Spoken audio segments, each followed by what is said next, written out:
Welcome to Truth Talks, the show where we talk like friends, maybe argue like cousins, and maybe make peace at the end, but not necessarily. I think I'm not going to make peace with Dr. B today. That's just the way it's going to be. Tonight, we're talking about Diddy's anonymous accusers. Should they be able to remain anonymous? We're also going to talk about the limit to getting justice for Black men. When we show up at the courthouse, does it ever work out for us?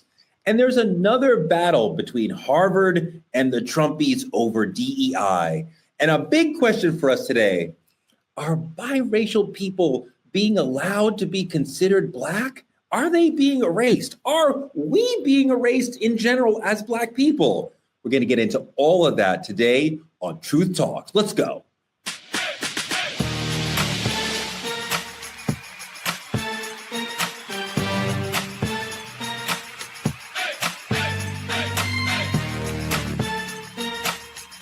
Are y'all ready to roll? Let's go. Truth Talks is back with two of the smartest people I know. You can figure out who the other one is. Please welcome Dr. Cheyenne Bryant. What's up, True Challenge? It's your favorite Dr. Bryant. I happen to be the smart one, number one. Areva Martin happens to be the smart one, number two. And we're just figuring out where them fellas fit in. But let's move along with these topics. You're absolutely Girl right. power. We've seen her on CNN and ABC Live, civil rights attorney and media powerhouse, Areva Martin in the house. Well, one of the two smartest people on the show tonight. Thank you, Dr. B, for repping for the Black girls. You're absolutely right. And I love him, even though I am highly disappointed that he is still not finished reading the autobiography of Malcolm X, but he has seen the movie. That's something. Dimitri. I will finish the book very soon. I promise. I promise. It's a pleasure to be here. Come on, man. This book is like at the heart of what it is to be a Black man. You got to get in there. Misha, when an ancestor talks, you listen, young man. Listen. You see how she do be, Areva? Misha, you can read the slide notes, baby. there, Areva? I love how they advocate for me. I see how you do. All right, look, let's get into trending truths. Our friends at Hair Maniacs are supporting us on this segment today, so we really appreciate that. In trending truths, our first story, a woman has been testifying against Diddy anonymously with devastating testimony. People have been sharing her identity online, even though a man got banned from the courtroom for live streaming and revealing a witness identity of another anonymous witness. Some people say if a celebrity is being named and shamed, the accuser should face the same public. But other people realize we need to protect victims who might otherwise stay silent. We want to talk about, should witnesses in high-profile trials be allowed to remain anonymous? Areva, I know you know all about this issue. We certainly could not get everybody to come into a courthouse and talk and tell their story and tell the harrowing details of what happened to them, whether or not they were participants of the crime or a victim. We cannot get everybody in to deal with the actual crime we have if we don't at least give some people anonymity. You know, Teray, when I'm not spending time with my favorite co-hosts like all of you here, I'm on TV a lot talking about legal cases and trying to help people understand our criminal justice system, our legal system. And one of the things I want to make sure folks understand, the witnesses that you are seeing, many of the witnesses that you are seeing brought into the courtroom in the Diddy trial are witnesses that are there by subpoena. Meaning they have been forced to come into that courtroom by the prosecution, by the government. You could be going about your business, living your life, and you get a knock on your door and you get served with a subpoena, which means you have to show up and give testimony. If you do not, you can be held in contempt of court. You can actually be put in jail for disobeying a valid subpoena. So this isn't a civil case where someone is suing Diddy. And yes, in that case, they should be forced to give up their identity because they are bringing him into court and he should be able to face his accusers. In this case, this is the government. This is the prosecution is the government bringing criminal charges against Diddy. So these witnesses, they're not there voluntarily. And we heard the stylist who testified say he would rather be any place other than in that courtroom, but yet he was forced to be there by the government. Dimitri, the court gave two witnesses anonymity So the court did not name them, and the court sketch artist, as you see in the sketch there, does not fill in the face. But the media, the online, quickly realized who these people were and named them and showed their pictures. What do you make of anonymity in a world where the internet is just going to come right behind and say, yeah, well, we know who she is? It doesn't exist.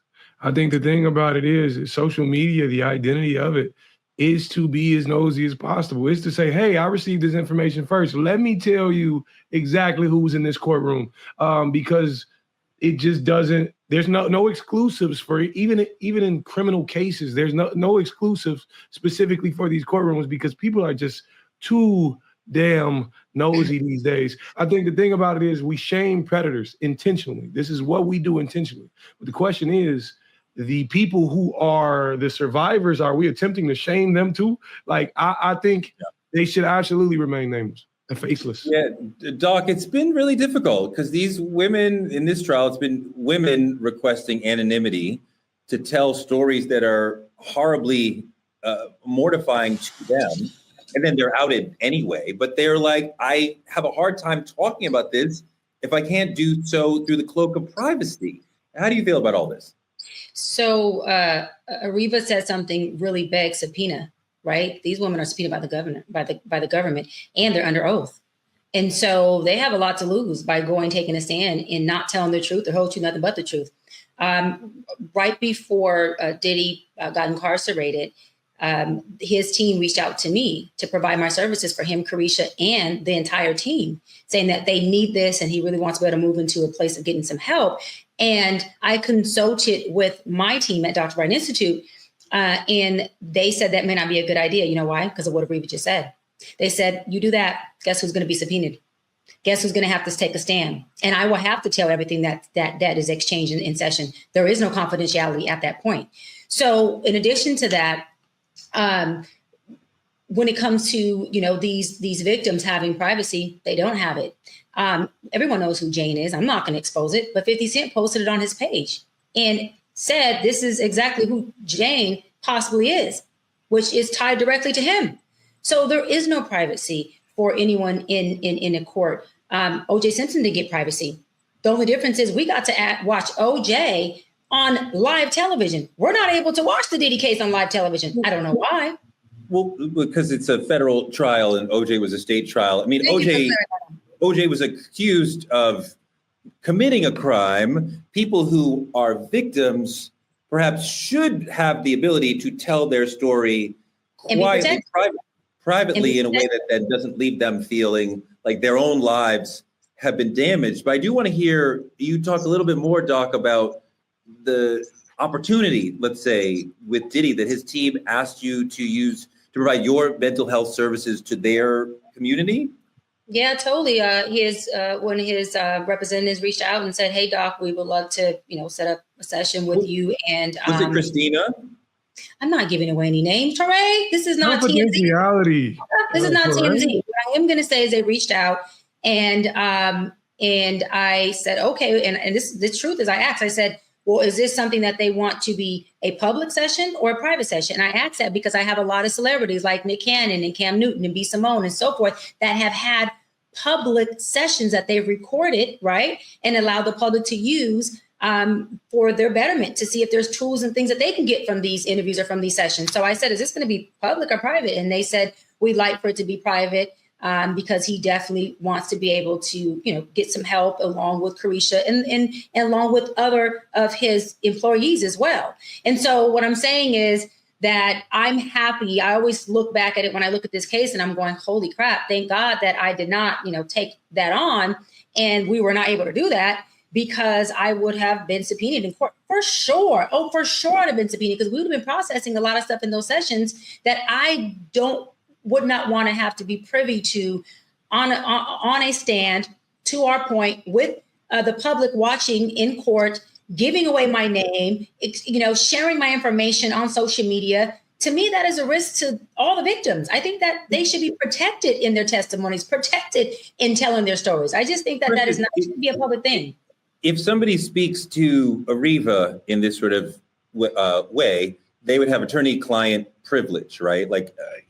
But if somebody speaks to you, there's no, in the mental health therapist world, there's no sort of clinician client it is. privilege? Yes. There is a client coach or client therapist privilege. However, if the court subpoenas me, that overpowers all privilege that they have. I have to show up and I have to be under oath and I have to tell what it is, because, what's spoken or shared in session can be used in the court of law as evidence. I don't think that's okay. Even as me being a therapist that transitioned into a psychology expert life coach, I don't think that's okay. I think there should be a place where a safe space is a safe space. Use other aspects as evidence. I just don't think mental health should be a place where you use that as evidence. That's just my opinion. Reva, quickly, I think the notion that they are reaching out to one or other therapist to say, hey, we need help, shows that they understood we have a deep spiritual problem. This man has a problem and he needs to be talking to people to deal with this problem. I don't know if it shows that. It may show that we need to set up a defense for this criminal prosecution. You are making an assumption that they're reaching out to Dr. B or any therapist because they do really want to acknowledge the problem and then fix it. But I don't know that to be the case at all. We don't know that to be the case at all. We know that oftentimes defendants in criminal cases reach out to folks to set up a defense. We've heard about Diddy calling people saying, hey, do you remember when we did XYZ? You remember it that way, right? Wink, wink. So no, I don't make that assumption. I think this is a guy that knew he was going down and he was trying to do everything in his power to not go down, including create this sympathy that now I'm getting help from a female, a Black female. I've hurt Black females, but now I'm seeking help from a Black female. Well, yeah. So no, it's a great idea. So I appreciate your cynicism. So perhaps he's saying, let's pull Dr. Bryant into our show of we're trying to be better, Your Honor, and jury, don't convict us because we're in the midst of trying to improve as a human being. Wow, that's crazy. Yeah, and then you got to remember at that point, right, we weren't in court. All of this wasn't exposed. And so for me, as being a professional in the mental health field, I just looked at it like you were kind of saying, Teray, like, okay, they want help. They want assistance. They want sessions. Absolutely. This is what I do. Sign me up. But by, again, the grace of God, he definitely detoured that. And I'm okay with that. I'm definitely okay with that. Dimitri, going back to perhaps life in Chicago, I think you understand how sometimes some people are like, I need to be anonymous in this situation in terms of testifying. We've talked about people being subpoenaed, so they are forced to testify. But when you're forced, sometimes you're like, can we please just keep this private so the world does not know that I have testified? Absolutely. I think being anonymous in this case, in a lot of cases where it may be life and death, being anonymous is not hiding, it's surviving for a lot of people. It is your ability to maintain a normal life after you leave that courtroom, maintain a life after you leave that courtroom. So for a lot of these people, this isn't a small deal. We've seen how powerful Diddy is in situations outside of the courtroom. We see how much money impacts how much he's able to control. So if it was me and they was calling me to the stand, I'd like to be anonymous. And I think they should grant that to every single witness, because clearly they need some witnesses if they asking therapists, every single witness that enters that courtroom. Is it fair to the defendant? Is it fair? I mean, has the defendant been fair? That's the, I mean, hey, maybe not. In a lot of cases, I can see why you make that point. Maybe not, but this is life and death here we're talking about. This is delicate situations we're talking about. It may not be. The defendant can see who he's talking to or who she's talking to. The accuser is not hidden from the defendant. They are hidden from the public. So their lawyers can speak to this person. The defendant can see the person, right, and speak back to them in their own way when they get to testify, when they get to cross. So, I mean, it's not hidden to the defendant, to the person who perhaps allegedly did these things. It's only hidden to the public. And sometimes the conversation needs to be between me and you who did this to me and not have the whole world. It would be wrong, I think, to have only anonymous accusers, right? But sometimes in a complicated case like this with a powerful person, you're going to need to have some anonymous accusers, or at least trying to be anonymous accusers. Ariva.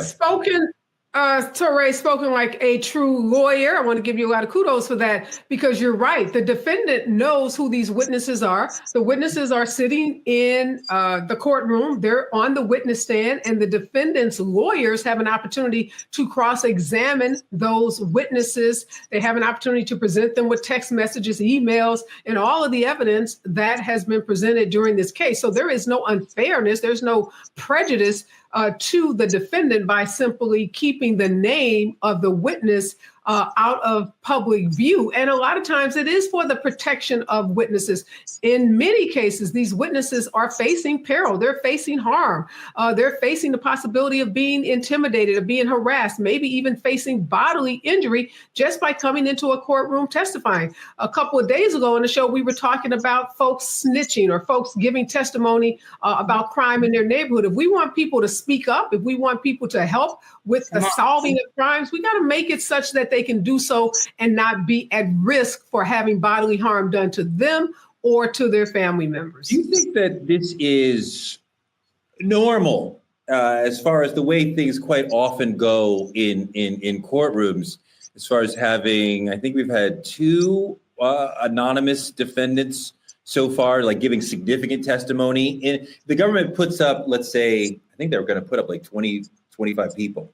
And then 2 of them are telling long, significant anonymous stories. Like, is that an unusual amount to you?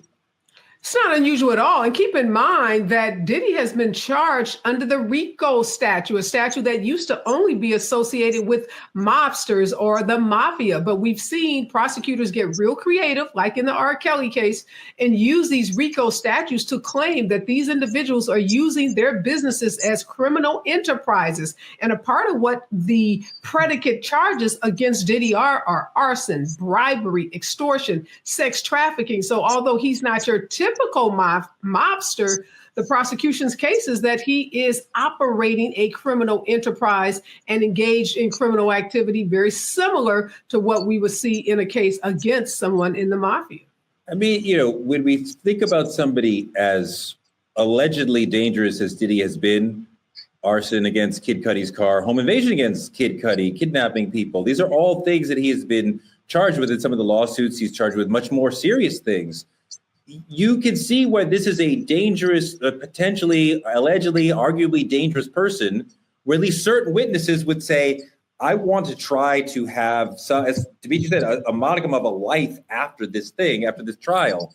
So they may need anonymity to try to be able to tell the truth. But this case has made it really, really complicated and sent a horrible message to all the people in future trials who feel like they need anonymity to be able to testify, because we have seen how difficult it is to get anonymity in a big trial. Like both of the anonymous witnesses, their anonymity was blown online almost within minutes of them hitting the stand. So, I don't know what what future people who are like wanting to move. Okay, so I want to move on to another issue that is really, really important. This brother, Telvin Osborne, this is a different kind of justice story. Activists are demanding police reopen the investigation into the story of a white woman who shot and killed this brother, and I'm using that word advisedly. He went viral for saying he preferred white women over black women, saying he'd rather be with a dog than with a sister. Now, the question that I want you guys to deal with, and let's go to you first, Demetri. Should we be fighting for justice for someone who is out here openly disrespecting his community? So kind of like, we say we're rooting for everybody black and every brother is, but if this person is hateful toward the community, should we still be fighting for them, or should we let them fly? I think even the fallen deserves fairness. The thing about it is you can't call it justice if it's not a fight for everybody. Contrary to him, I hate the beliefs he obviously we're preaching online, because I'm on the whole other side. I am somewhere else. I am pro-black women. But the thing about it is, if he wanted a dog over a black woman, he has his preferences. Obviously, freedom of speech, you can put it online. But the thing about it is, when we speak of justice and death, it's If we throw this out the window, we are advocating for them to throw justice out of the window every time. So I'm going to say the fallen deserves fairness. Yes, I have to. But you don't have to agree with the sentiments he was preaching. Doc, how do you feel about Black people feeling activist egg riding for somebody who's hating our community? Well, this is the thing, this brother was lost in the sauce, and just because he's lost don't mean that we have to be. To hate your community is a direct reflection of his self-hate, his identity crisis. To want to date outside your race is okay. That's just a preference. But to say that you rather date a dog than to date a Black woman, that is a direct attack on Black women, on the Black race. You happen to be Black, bro. And so it's unfortunate that he died at the hands of what he was choosing. But I do think that we still have a responsibility as Black people to represent, to bring justice to every Black person, because of that one Black man, his justice does equal a win for us. And it is a representation of who we are as a Black community, a culture, and a race of beautiful people who do fight for each other, who do deserve justice. And we do have loyalty and verticalness for our people. We definitely do. I'm going to say, Teray, all kin folks, all skin folks, I guess, are not kin folks. And of course, as an officer of the court, as a lawyer, I'm going to say the criminal justice system should do what it should do. They should make every effort to hold accountable. And if this girlfriend did shoot him, not accidentally as she's claiming, then she should be held accountable. But look, we got a limited amount of energy. We have a limited amount of resources, and going out and protesting in the streets and, getting involved in civil unrest over this guy and folks that have disdain for our Black community, I just don't think Black women are here for it. And we did not see protests out on the street when this law enforcement agency decided to drop the charges against his girlfriend. Folks just weren't there for this brother in that way. Now, we're there for the criminal justice system doing what it should do, but protests, nah, I think we're going to sit this one out. His family is divided. Some of them are saying the death is heartbreaking, which it is. Any death is heartbreaking. People of family is also saying that he should not have behaved the way that he did online. That's obviously true, as Doc said. You want to date outside your race, that's fine. But the super hyper negative comments just to try to bring hate attention to yourself. I'd rather date dogs. That's ridiculous. You would not. That's disgusting. You shouldn't be even speaking like that. But yeah, I'm with Ariva as far as we have a lot of problems, and to stop and put our energy towards somebody who is hating us, who is not participating in the community in any way, not in an energy way, not in any sort of intellectual way, just hating on us. Nah, bruh, you stood on that. That's where you lied. And then a white woman killed you when you said white women were better. Well, you learned. Dimitri, he learned. He learned the hard way, but he learned. Yeah, and the thing about it is, they say her father is a police officer. To me, I don't want to pull away from who I am as a person. Like I said, even the fallen deserves fairness, but to some degree, my mother always told me, you die by the sword you live by. And if you wanted to be there, and that's how you die, that's just what you needed. Not what you needed, but that's what, that's the choice you made. It would have been a different story if he advocated for his community and stayed with his community. And then when an uproar happened, we would have been right there beside him. George Floyd didn't advocate for us. And there's ways that you could say that his life was lived in a way that made us look bad. But he was not anti-Black. At least give me like that, right? And we're not talking, and when we talk about George Floyd, we're not really talking about his life. When we talk about Breonna Taylor, we're not talking about her life. We're talking about the way their lives were ended when they met the police, right? And you deserve justice when the state comes into your space, your proximity, be it your home or you on the street, right? This brother is being actively anti-Black, and I don't want to see any Black people killed for being Black by anyone. So he is a victim of racism, even though he was a proponent of internal racism. There you go. Spewing his internal racism all over the place. But yeah, no, I can't see anybody advocating and spending our precious finite energy on someone who is actively anti-Black. Can I talk, though, Teray, about some of the legal issues here? Because whether we protest or not, which we have chosen not to, there are some issues in this case that need to be investigated. This girlfriend's story about cleaning the gun and accidentally shooting him, that does not meet the smell test. I hope there is a further investigation. I hope that justice is done for this family, even though we may not take it to the streets, because it does not appear that this was an accidental shooting. It appears that they were having an argument. We know alcohol was allegedly involved. And I'd like to see from the investigators if this is a case where this woman should really be charged with a crime rather than this case being dropped because perhaps she has some relationship to a sheriff in this community. Yeah, and this is a case that took place in Georgia. And we know Georgia is known for hiding evidence and throwing rocks and hiding their hands. And with this lady's father being an officer, I truly believe that, he had a big role in making sure that this investigation took a turn. Her charges were dropped when the legal system already said that the phone call and the evidence is very skeptical. So if it's skeptical, why are her charges dropped? Have you proven that this gun fired off on accident? Have you proven that there's evidence to say that she did not? Have you ruled that out? Right. So to me, it's tricky. Georgia does this thing. And that's why I'm so happy. I love my Atlanta. I love my Georgia, but I'm so happy I'm a LA girl because they get to hiding and covering things. They do it everywhere. But Georgia has really, even with the twins, Georgia's doing that now with the twins and their evidence. It just has to stop. And this is all systemic racism. And I don't think he got what he deserved. I just think that he got what Black folks have been experiencing year after year after year, whether they're dating a white woman or not. And it's unfortunate. And hopefully, to Ariva, they can pick this case back up. And that's where I believe us folks that are Black would have to be the ones that are participating in this to have them pick this case back up, because this Black family deserves justice, regardless of his position on us. And this lady deserves to do the time for the crime, the murder that she allegedly, was behind the trigger of.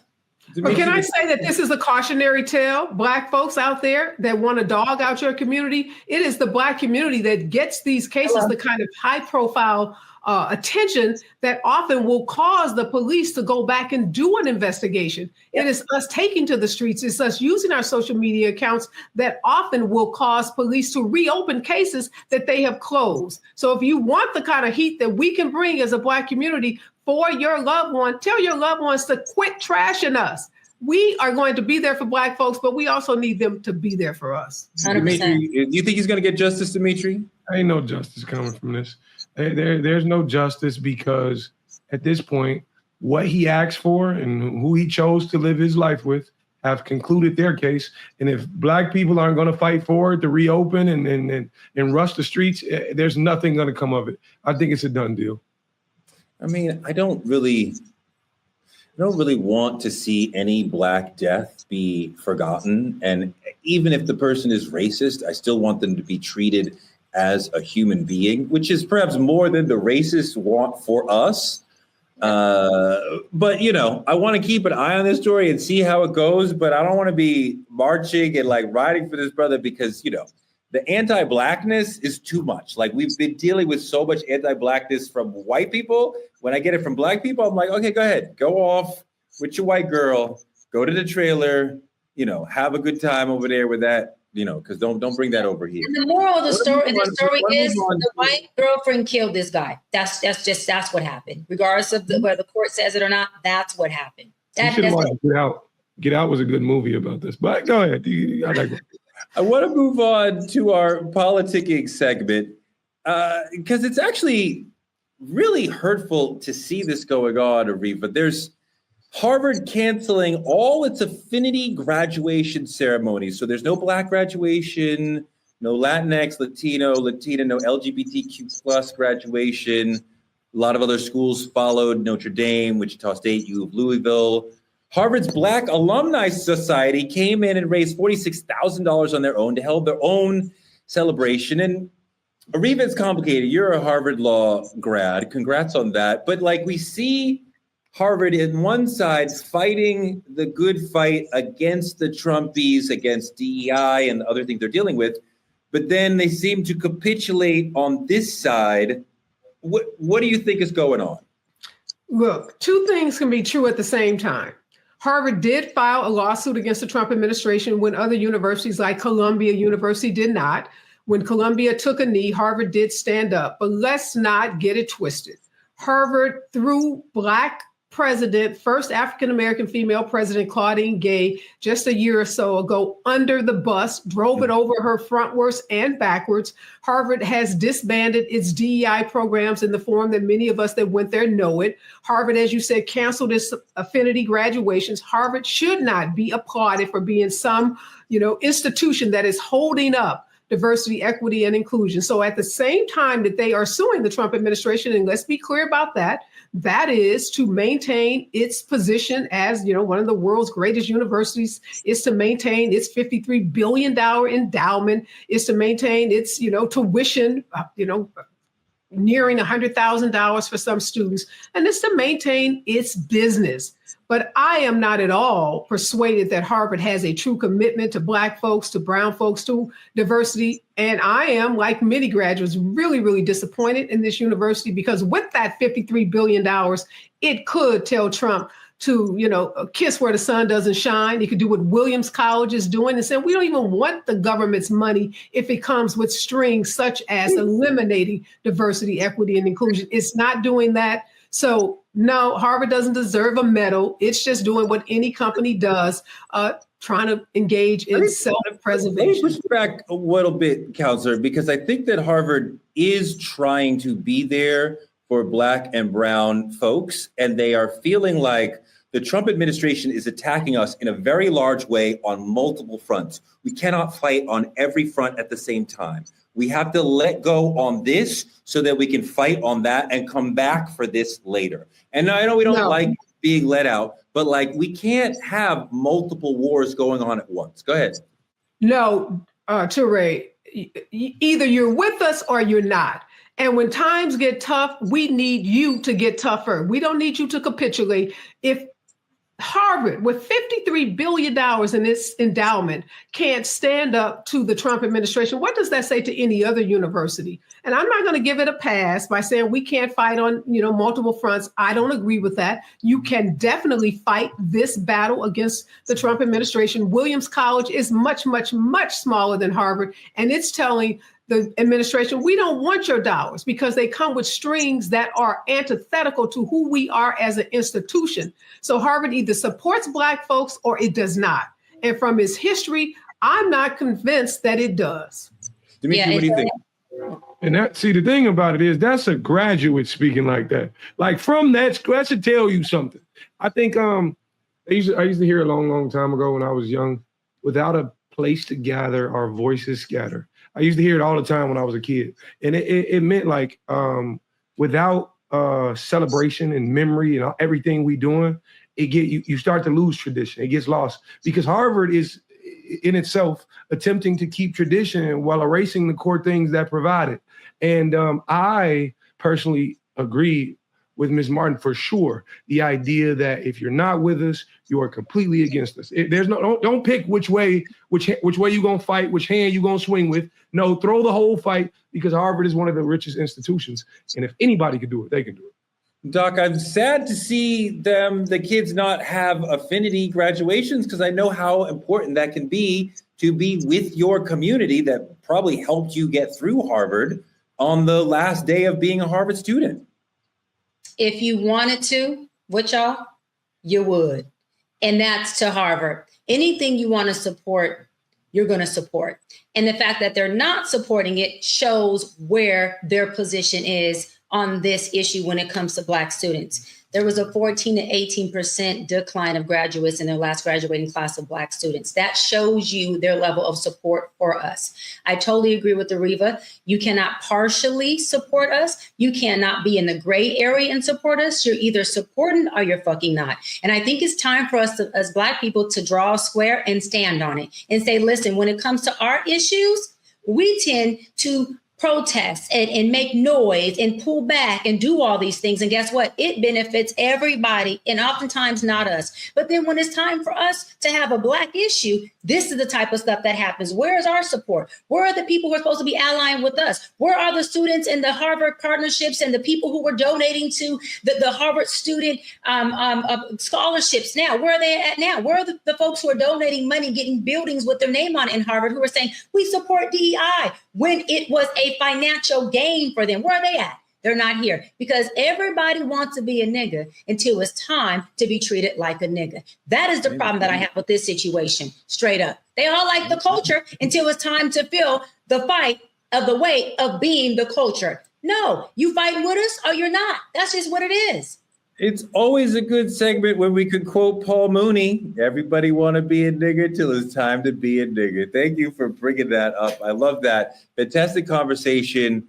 I want to move into our main topic, which should also be a fantastic conversation. The U.S. Census has changed how it counts people. Thank you, Hair Maniac, for rolling with us today. The 2020 census marked the first time that biracial and multiracial people were allowed to choose more than one race. But after reports of inflated numbers, the census is recounting and fixing the census based on what government workers assume is dominant. This sounds weird. Some say this is erasure of us and ignores the fact that many Black people have more than one identity. Listen to this. I don't know who needs to hear this, but Afro-Latinos have told y'all, right? Biracial Black people have told y'all. And other Black people have told y'all over and over again that mixed Black folks exist, okay?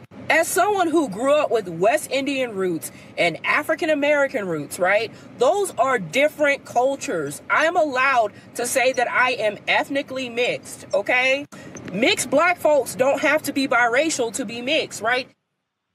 It's a very interesting point about the ethnic complexity of our community. And the census here is flattening all of that nuance in modern America of mixed people, which is so much of what makes America what it is.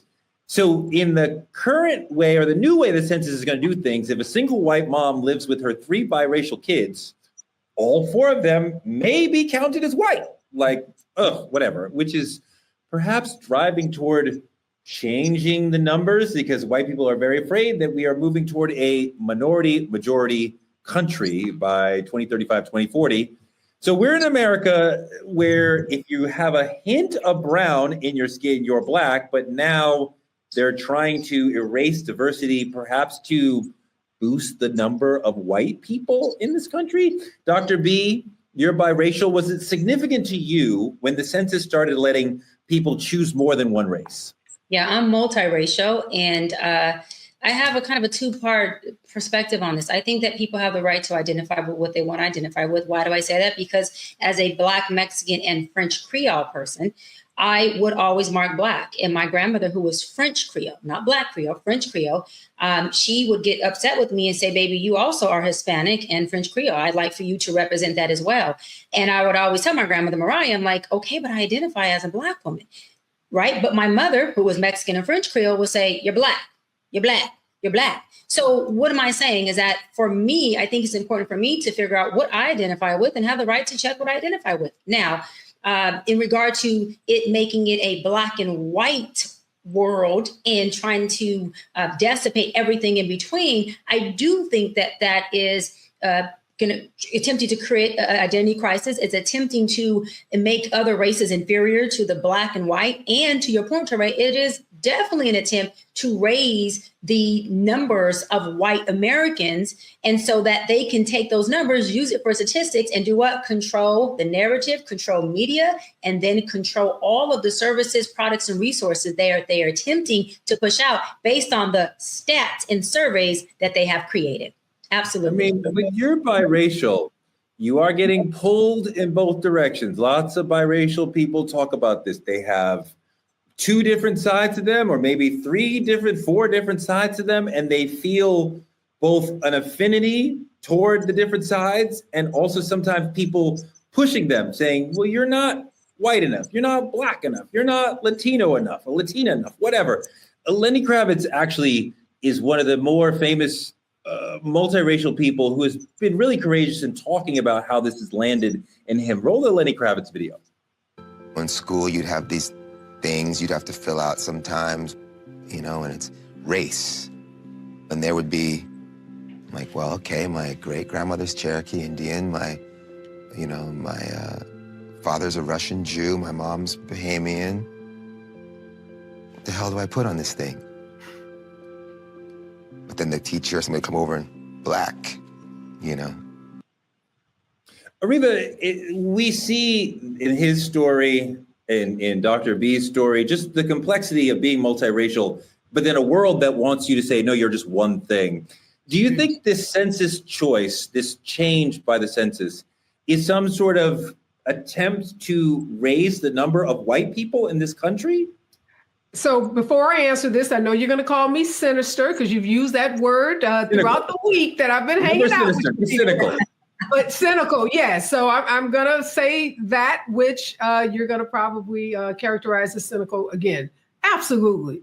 This is nothing but white supremacy at play. This is nothing but an administration attempting to increase the number of white folks and to claim people who are biracial as white and to convince biracial people that it is better to be white, because we know we've been taught throughout history in this country, be anything you can be but black, because anti-blackness is so pervasive, not only in white culture, in Latino culture, even we know in our own community, there are sentiments of anti-blackness that are still so prevalent. So yes, this is an attempt to increase the number of white folks, and it's dangerous, Touré. You know why it's dangerous? Because if white folks either don't have to check a box, or if they get to check all the white boxes, then we are never going to get to equity in companies, equity in organizations. So this big fight for diversity, equity, and inclusion is so tied to this whole census thing, because if the company is all white, then why do we need to do diversity, equity, inclusion? Why do we need a diversity, equity, inclusion officer? Why do we need policies? Why do we need procedures? Because we don't even know what the numbers are. So we better wake up. We better pay attention to this. This is huge. And it's something that's not getting a lot of media attention. So I'm so glad we're talking about it on the show today, because it's a huge issue. Yeah. White people are definitely an oppressed class dealing with lots and lots of racism in their lives. So we definitely have to make sure that the world works out for them. But there's another side of this that I want to bring in too, because social media, I saw this TikTok the other day that kind of blew my mind. This sister raising the point that biracial people with a black mom are different, perceived different, look at blackness differently than biracial people with a white mom. So I believe that it is true. It is very true. The way that people perceive the world is based on learned behavior. And now studies have shown, and that when a black child is raised with a white mother, they experience less identity crisis. They feel and perceive to be more accepted by society than a black and white child that is raised by a black mother has more of an identity crisis, not because the black mama did anything wrong. We're talking about their experience of having a white mom who has already a very organic, innate white privilege. We're not saying she's racist. White privilege mindset and way of raising that child gives that child a different optics and perception of the world, of themselves. That child is watching that white mom go into the world and be accepted, go into the world and be respected, go into the world and have a different privilege, versus that child watching their black mother having to fight a different battle. This is all learned behavior, not even talking about conversations that these parents are having with their kids at home. That black child starts to see the optics of, wait a minute, I'm identifying with mom and these issues and these encounters and how she's perceived and disrespected or respected or honored or dishonored in the world. And so they have a different perspective. My mother is not a black woman. So this is just a real story. I can relate to that, meaning I had a real big problem, y'all, with understanding racism as a young girl. It took me literally to get into college and get my African American studies a degree. And I was in that class, Touré, and that whole class attempted to tear my ass up because I was saying to them, I respect racism, but I never experienced it firsthand. And they were attacking me, but they were attacking me saying, what do you mean? You're Black. Are you disconnected from your Black roots? What I was saying was, no, right, exactly. I hear you, Teray. I'm like, no, but I'm giving you my experience from one, being raised in a household with two women who, again, Hispanic and French Creole. There wasn't racism that happened to be impaired or issues we talked about in our household. And I didn't see them go out into the world, and I'm just being honest, and have a certain struggle that I was able to see my father's mother, who's Black, have. So it's very different. Y'all lived in Compton, right? Y'all live in Compton, right? No, we live in San Pedro, which is a community in Los Angeles. We are from Los Angeles, sweetie. LA natives, San Pedro. Okay, I don't know about San Pedro. We gotta figure that out later. Roll a video that my friend Chris made on TikTok so we can get into that issue. Mixed children who have white mothers tend to be more exposed to internalized racism and colorism because of the lack of intersectionality among white feminists. People are like, yeah, children with white moms tend to be a little anti-Black. And I was like, shoot, I got a white mom. I will admit that there was some definite anti-Blackness like stuff when I lived with my white mom. And my grandmother sees my brother's shirt, and he's wearing a shirt that looks just like this with Malcolm X and the rifle. And my grandma is like, really? Malcolm X with a gun? So violent. Ariva, I respect all those people's opinions, all those people's lived experiences, and I'm sure that everybody who has these mixed situations, as they express their Blackness, perhaps maybe their white family will be like, we don't understand, especially people from the older generations are like, we don't understand. Fine. But we're drilling down on, if you have a white mom and a Black dad, you're going to be different than if you have a white mom and a Black dad. And I don't know if I see any consistency within that. Because like, if you have a white mom, and I think the things that Dr. B said that the white mom is giving you are correct, but that child also has a Black dad, so who's also giving you Blackness from his perspective. So I'm not sure I see a consistency, but what do you see?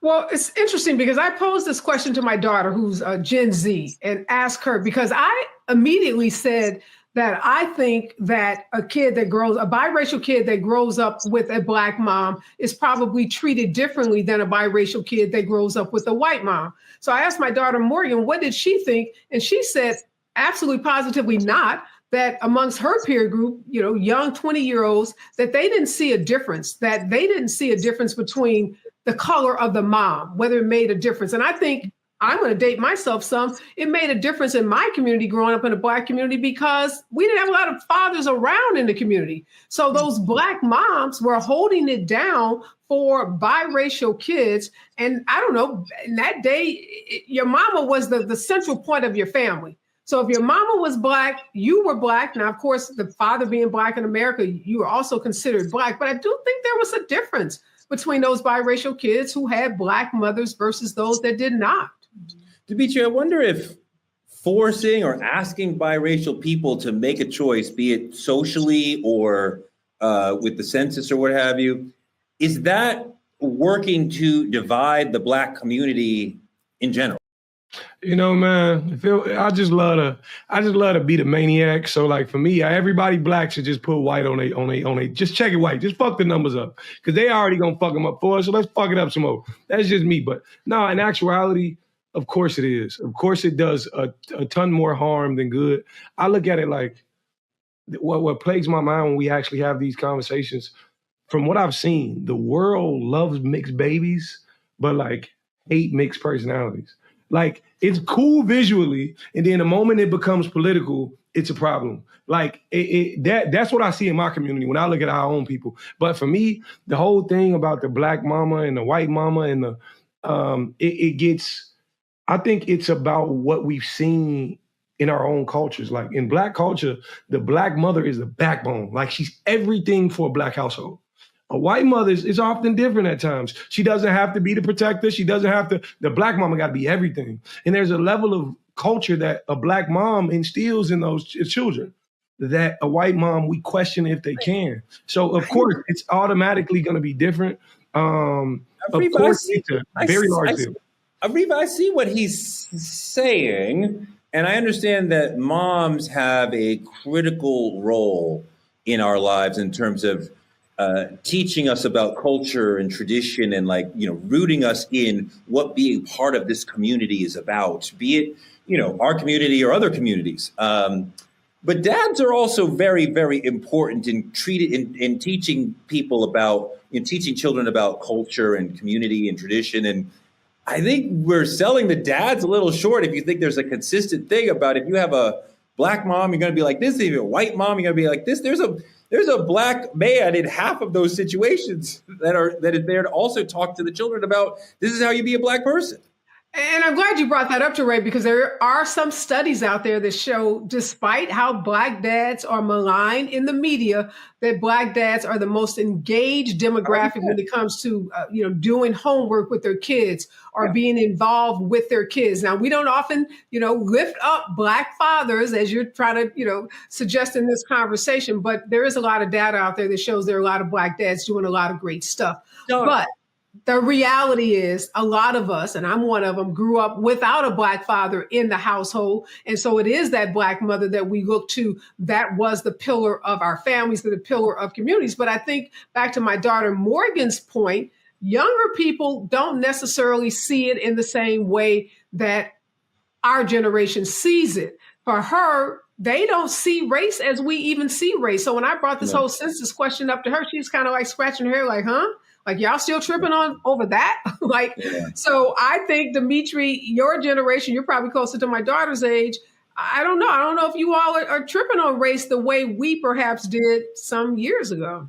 Dimitri, what do you think about how, in your relationship, in your experience, how moms teach Blackness? Have you talk about that, what you've seen, because that's what we're getting down to. If you're the only person, you're the only Black person, and you're the Black mom, you're the only Black person in the parenting, are you teaching them more Blackness? I think the thing about it is, if you're looking at me in my life, I've turned out more like my mother than anybody else. Like exactly how the world treated my mother, whether it was good or bad, is how it shaped me to be. So if I saw the world being disrespectful towards my mother, I sought to be the protector of that. That's what instilled it in me. When I saw my mother had no place to voice her own opinions and her thoughts and her issues of what she dealt with when she was younger, I became that safe space to talk to. So I just think how pivotal a mother is in the household, we drastically undervalue. As a Black father, I don't think that's not particularly the conversation we're having, but as a Black father, I don't think I turned out more like my dad, and my dad was present. What do you think about Ariva's daughter's point that race is less important to you, your generation, your peers, than it has been to me and Ariva in our generation? I agree. I absolutely agree wholeheartedly. And I don't think it's me. Now, I'm speaking outside of myself because I have some would say I have a pretty mature mindset. But like for those under me, even in school, race is being taught less. It's not that they care less. It's not at the forefront. Like when I was in 8th grade, racism was here. It was smack in the face. We watched videos of who Martin Luther King and Malcolm X was and all these things. Now they just put posters up on Black History Month and say that's who that is, but never explain the significance of these people. So the thing about it is it's being pushed out of our generation. Not necessarily us not caring, but they're not. You have less people signing up to be in the NC. Doc, what do you think of this notion that the younger generation, Dimitri and Taylor, they're thinking about race less than we were? Well, I think it's to Dimitri's point, but I think it's a subjective depending on the household you lived in. My household, again, we did not have a predominantly Black household. Of course, there was Black people in it. And my mother, who was the mother, the anchor, the big mama of the house, she wasn't a Black woman. She was literally French Creole. She was not Black Creole. And so for my optics, I love when you said this, Dimitri, about learning how to be Black. I did not learn how to be Black from my household because my household wasn't a Black household. I'm biracial, right? Multiracial. I learned how to be Black from my friends that were Black. This is just, I'm giving you a real perspective of multiracial. My father was, this is my point, right? He's a Black man. But during the developmental ages of a child, we are reared and leaning and more dependent on our mothers. That's male or female. It doesn't matter who it is. For the most part, unless the father's a single father, if the mother's in the house, that child is more dependent in the developmental ages on their mother. So what I'm saying is I learned how to be Black outside of the house, and I brought in questions into the house, and my family was very good with answering those questions because they knew they had a multiracial little girl. I had questions about my hair. I had questions about how do I show up as a Black woman. When I first became a therapist, I went to an all-Black psychologist conference, and this is a true story. I walked out, called my grandmother and said, "Mom, I'm uncomfortable." She said, "Why?" I said, "Because it feels overwhelming, oversaturated, and I feel out of place." And she said, "Baby, but they're all Black." I said, "I understand that, but I don't know how to fit in." And this is just a real representation of being multicultural, that everybody doesn't feel like they fit in because you are split. You do have different races. And if you're not raised by a Black mother or a full-bred Black household, then you do have a different perspective. And you do have to figure out, like I did, where do you fit in being Black? How do you fit in being Black? And lastly, hold on, how do I fit in as a Black woman? And so those are pivotal points for me where I had to realize, wait a minute. And then when I figured out, hold on, what it was to be Black, your girl went all the way proud pro-Black. You know, it's like, I'm like, yo, this is what we feel your pro-Blackness through the screen 100% for sure. Like as a young girl, Torre, and I have to be transparent with that. I had to learn to identify with this because my household didn't talk about racism and Black and white and all these issues. They just didn't. We just had love and we had family. That's what I want to talk about. I want you to talk a little bit about your development as a Black person from a mixed household. I want to bring Tracy Ellis Ross in this conversation because she's an amazing mixed person who I love. So roll that video real quick. I feel very honored to have had the opportunity to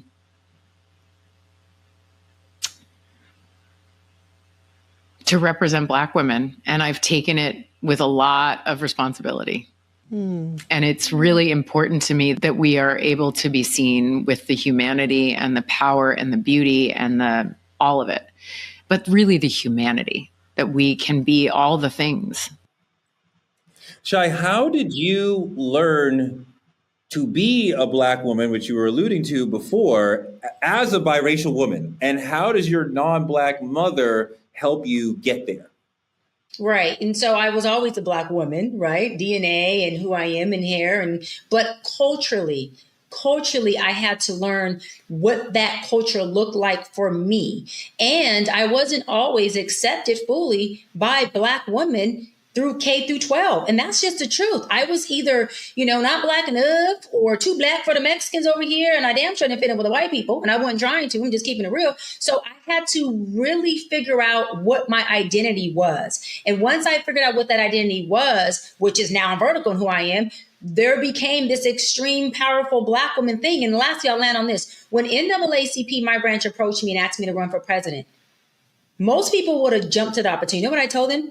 I said, I need to pray on it. I need to sit on that, to make sure I can really be in service in this position, because I want to represent and I want to serve in the right capacity. I want to make sure that I, as a Black woman, would be able to represent our Black culture and community collectively in the right way, because I knew that I had come from a place of, again, we had like a hippie household. It was love, it was family, and that was all we needed. We didn't talk about this person's white, this person's Black. So when I said in my class in college that I hadn't experienced racism, I was very naive to racism. I had to learn it. I had to see it in my adult age to really understand the pain behind it and have a different perspective of our people. And that's the truth, because when you're not raised in a full Black home and you don't get to really understand the nuances, then you don't have the experience, and words don't teach, experience does. And I have to take my words, go get my experience, and here I am. I mean, there's no Black person who has not experienced racism. It's not a white person coming up to you and saying the N-word. We are here in America because of racism. Systemic racism impacts all of us, whether or not somebody actually says these words to you, where the police beat you down because you're Black. But Ariva, Black mothers are critical to teaching Blackness and putting us on the road to being proud and being representing the community. What do you think about all that? No, 100% Black mothers. I'm one of them. We are a rare breed, and we do set the standards, I think, for the culture for our communities. But I don't want to discount Black women like Dr. B and my good friend Kamala Harris and other biracial Black women who stand in their Blackness, because we know there's an effort by the Trump administration, by Donald Trump himself, to define who is Black, who gets to say they're Black and who's not Black. And we have to make sure in our community that we are embracing women and men like Dr. B, like Kamala Harris, like anybody that defines themselves as Black, because we and these individuals, they get to define themselves. We cannot let Donald Trump or MAGA or anyone define what Blackness is in our community. So great conversation about Blackness. Keep on standing in your Blackness, Dr. B. And we as a Black community got to keep accepting that Blackness comes in many shades, many forms, and many expressions. And it's not just the Black mothers, although I'm one of them, and I rep for the Black mothers, but there are a lot of white mothers and Mexican mothers and Asian mothers and other mothers that are raising strong Black people. And I'll be a Black mama as well, Reva, with you at some point, which would be an interesting concept to be a Black mama that wasn't raised by one. That's a whole other conversation. Yeah. No, but the Blackness that you've learned from your community, from your mom, who clearly loves Black people, from your dad, from the people in your life, has flowed into you. And we see how a mixed person can be as pro-Black and as radiating Black energy as any of us. And I read you just spiritually, just energy-wise, as like a Black person. And I think I can feel some people who feel themselves very much into communities and some people who don't. And both those choices are fine. And like, just from what I know of you, I feel you, Shai, is like, you're with us 100%. And I love that. And I love people who make an affirmative choice in their life to be in with the Black community. Because I want people to be actively choosing us, because it's an amazing community and this culture is everything. This show has been everything. You guys have brought the spirit and the funk. I really love the energy and the courage and the heart you guys brought today. So like, congratulations and thank you for bringing everything and just laying on the line today. That is our show. Like, comment, and subscribe on our YouTube at Truth Talks Live. Support us by donating to Truth Talks Live or visiting our website. Become a VIP member of the Truth Lounge. Advertisers, small business owners, influencers, you can advertise here. Go to truthtalkslive.com. Get involved. We can let your message be known by our 10 million subscribers. So get involved with the Truth Talks family and let's build Black media together. Next week, we'll be joined by Judge Lauren Lake talking about what it means to live Black and bold and bodacious. I am all about that. Dr. B is all about that. Dimitri's all about that. Ariva's been living her life all about that. So thank you so much for joining me. Truth Talks airs weeknights at 8 p.m. EST and 8 p.m. PST. We will be here for you, with you tomorrow.